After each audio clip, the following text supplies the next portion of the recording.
Nah, hari ini KTT ASEAN ke-42 sudah berlangsung. Selama proses pelaksanaannya ini juga tidak terlepas dari pengamanan TNI dan Polri yang bersinergi untuk menjaga keamanan dan juga kenyamanan bagi para delegasi untuk bisa melaksanakan pertemuan selama KTT ASEAN berlangsung.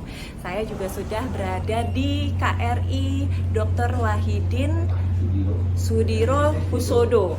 Nah, ini kebetulan lagi ada Pak Maman selaku Panglima Komando Armada 2 dan juga Satgaslah KTT ASEAN ke-42. Pak Maman, kita ngobrol bentar ya Pak. Nah, ini kan dilakukannya di pinggir laut Pak. Iya, betul. Dikelilingi laut. Tantangannya apa sih Pak?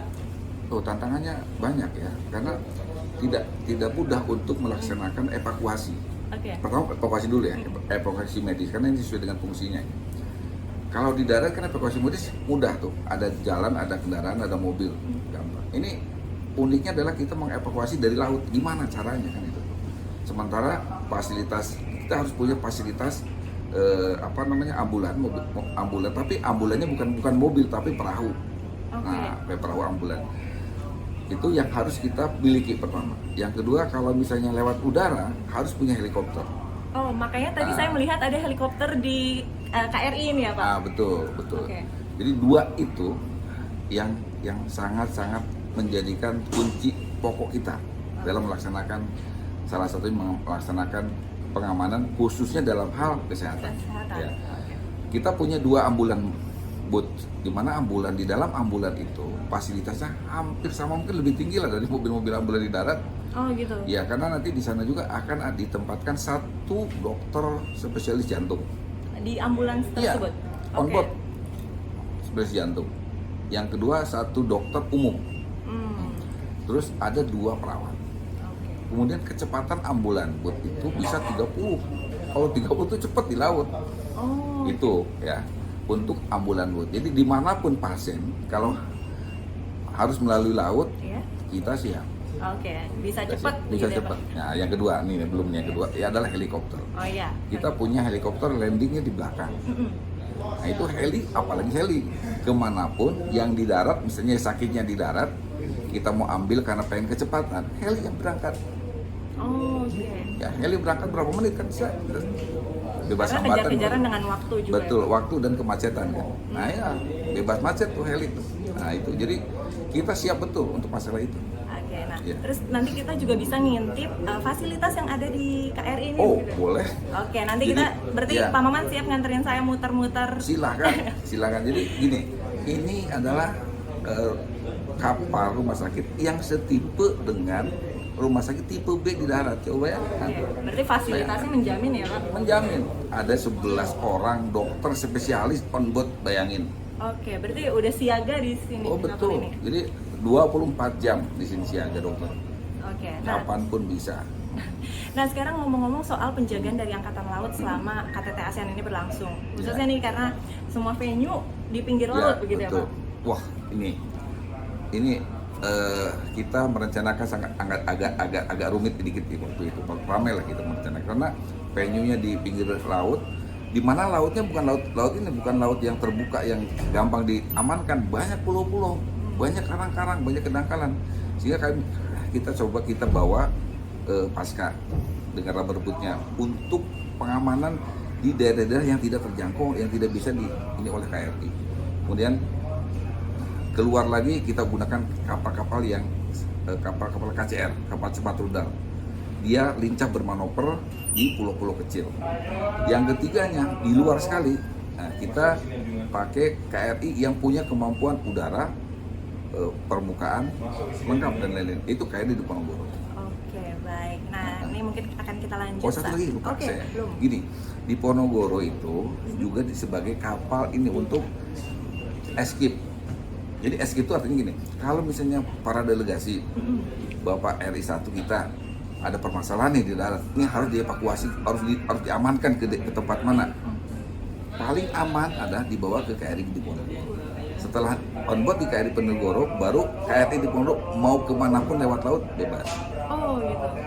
Coba kalau lewat darat, ada demo misalnya nggak bisa kemana-mana, kan nggak bisa apa. Jadi ada heli yang membawanya nanti. Heli langsung ke KRI Ponorogo, karena heli ini bisa mendarat di sini, Dr. Suharto, bisa juga mendarat di RRI Ponorogo. Jadi tidak masalah escape. Yang kedua escape-nya kalau misalnya beliau pas di pinggir laut tidak ada landasan helikopter misalnya, bisa melalui laut. Apa sarananya? Ada tadi pasca pakai Sea Raider-nya. Cepat 30. Yang paling aman lagi mungkin ambulan boat itu bisa dijadikan juga. Karena kecepatannya sama 30. Dan lebih aman karena ambulan bus kan tertutup gitu. Tertutup. Jadi untuk para VIP itu bisa di dalam. Nah, kalau rubber boat kan agak terbuka. Berarti sebenarnya yang disiapkan oleh Angkatan Laut ini adalah untuk urgensi pun semua bisa dilakukan ya Pak? Harus memang.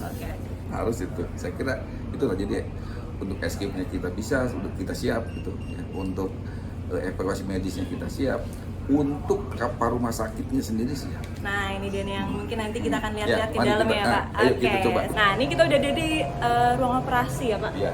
Ini benar-benar kayak kalau saya suka nonton drakor, mirip di drakor Pak. Oke, ini mungkin boleh dijelaskan nih Pak. Ya, ini untuk penjelasan tentang peralatan. Saya akan tanya ke ahlinya dong. Saya kan nggak ngerti ini.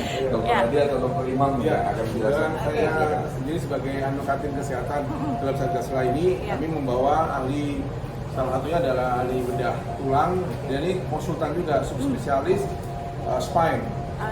Silakan jelaskan. Dokter Adi boleh. Jadi ruangan ini adalah ruangan kamar operasi yang terbesar yang dimiliki oleh KRI Wahidin Sudirohusodo.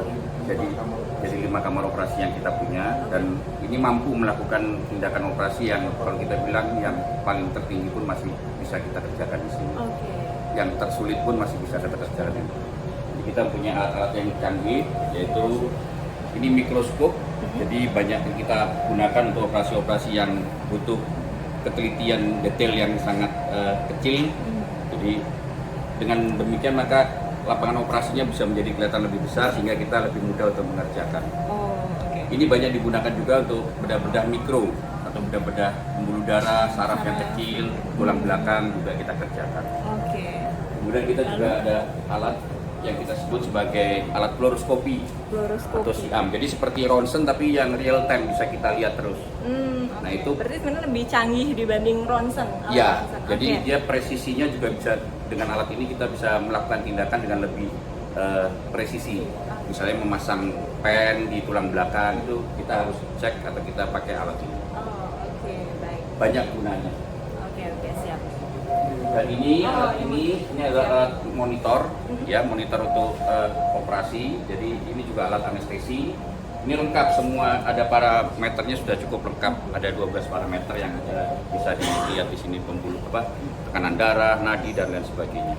Baik. Nah ini mungkin mengenai persiapan kalau untuk alat-alat kesehatan kan delegasinya banyak sekali ya Pak selama KTT ASEAN ini. Apa saja nih Pak kalau dari untuk menyiapkan? Jadi gini, dalam penyiapan ini kita dulu sebelum kita berangkat dan menyiapkan ini kita koordinasi, kita survei kan di sini. Jadi sama-sama survei. Pertama kita nilai rumah sakit di sini kemampuannya sampai sebatas mana. Ternyata di sini baru tipe C ya. Tipe C.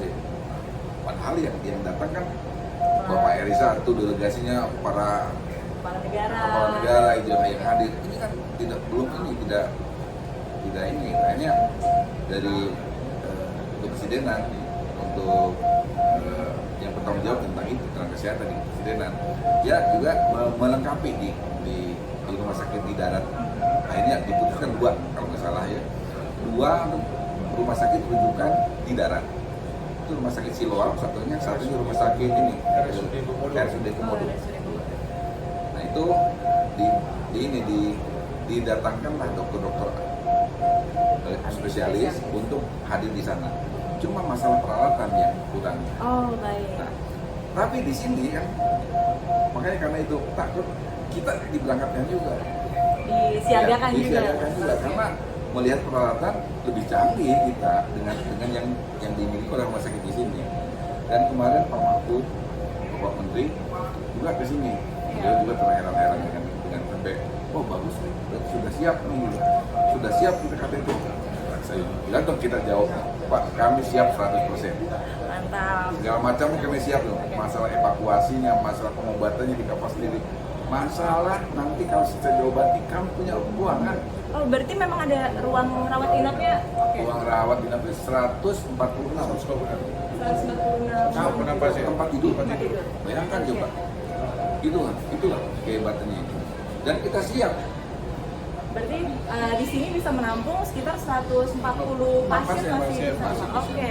Dan semua apa yang ditindaklanjuti di sini itu akan dimonitor 24 jam karena kita punya perawat.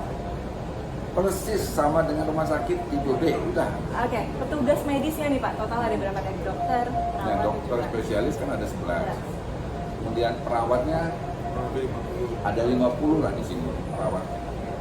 Ini kapal besar kan, 50 perawat. Besar banget tadi kita muter-muter, saya kalau kesini kayak nyasar Pak. Nyasar kalau udah dibawa kan bisa kembali lagi. Gitu. Nah ini yang hebatnya lagi, bahkan tadi lewat lift kan, Iya. kan liftnya besar, Oh, iya. besar banget kan. Liftnya kayak bukan lift kapal ya Pak?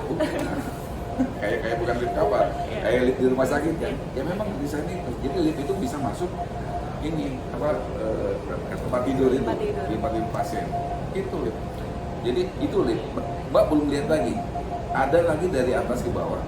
Tidak menggunakan tangga. Oh gitu, jadi Pakai ini turunan kayak ini kayak apa?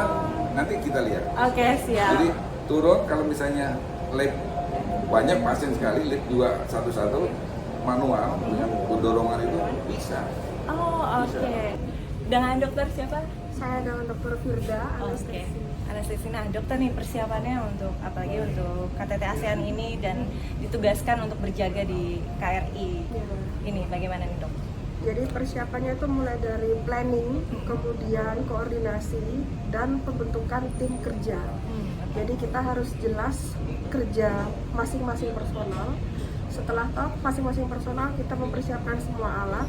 Jadi ICU ini adalah ruangan intensif di mana perawatan akan ada di sini dan akan diobservasi oleh perawat dan tim selama 24 jam penuh. Oke. Berarti yang disiagakan untuk tim ICU ini ada berapa dok?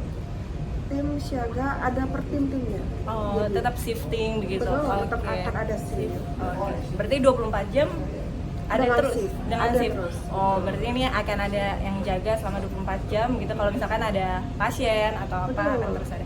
Oke, baik nih. Mau lanjut kemana lagi nih, Pak Maman? Ah, tadi kan saya udah bilang bahwa ada Iya. lagi jalan yang tidak melalui lift, Oke. jalan yang berkelok-kelok naik turunnya. Nah kita lihat, Oke, karena ke sana. semuanya nih 2 aja cukup ya kayaknya. Oke. Contoh ini ruang ICU, kemudian satu ruang bedah besar, kayaknya Oke. cukup. Mari kita fasilitas untuk evakuasinya Oke, atau siap. membawa pasiennya. Ayo, Oke, ayo siap. itu yang ada ini, yang ada rodanya. Iya. Ini bisa itu. Oke. Karena dekat ruang-ruang untuk perawat selanjutnya, kecuali yang menggunakan boot ambulan. Oh, boot ambulan. Itu boot ambulan itu berada di deck paling bawah. Oh, oke. Ya, main Berarti deck namanya. lokasi UGD-nya berbeda lagi Berbeda. dengan ini. Ada lagi UGD di sana, sama Oke. persis kayak gini. Cuma kalau yang dari bawah itu, kalau dari main deck, ya di bawahnya pasien itu lewat lift. Oh, Lift yang oke. kita tadi pakai itu. Iya. Nah, yang besar akan dibawa dulu, nanti akan di sini ininya. Oke. Di ruangan ini, lewatnya di sini. Oh, lewat sini juga Iya, baru lewat sini. akan baru ke sana. Di sana kan tempat perawatannya. Iya. Oh, oke. Iya. Berarti nanti sesuai rujukan lagi ya Pak, apa Iya. mesti dioperasi Iya, betul, atau betul. bisa langsung ke ruang rawat inap. Nah tadi kita juga udah muter-muter ke KRI nih sama Pak Maman ditemenin. Terima kasih banyak Pak untuk waktu dan kesempatannya untuk teman-teman nih di rumah yang nonton bisa tahu dalam kapal ternyata seperti rumah sakit ya Pak. Udah seperti rumah sakit di daratan padahal ini kita ada di atas kapal nih. Mungkin Pak ada pesan-pesan untuk masyarakat. Ya, jadi intinya bahwa kita Angkatan Laut semaksimal mungkin untuk menyiapkan, menyukseskan pelaksanaan KTT ASEAN Summit ini. Dan tentunya apapun yang kita siapkan tanpa ada doa, satu lagi doa. Untuk itu kepada seluruh masyarakat Indonesia kami juga mohon doa, minta doanya demi kesuksesan pelaksanaan KTT ASEAN Summit. Karena keberhasilan ini yang bisa merasakan dampaknya bukan hanya Labuan Bajo, tapi seluruh masyarakat Indonesia. Negara Indonesia yang punya nantinya mendapat nilai positif, nilai baik dari luar negeri. Labuan Bajo hanya sebatas, wah ternyata Labuan Bajo bagus, baik, aman.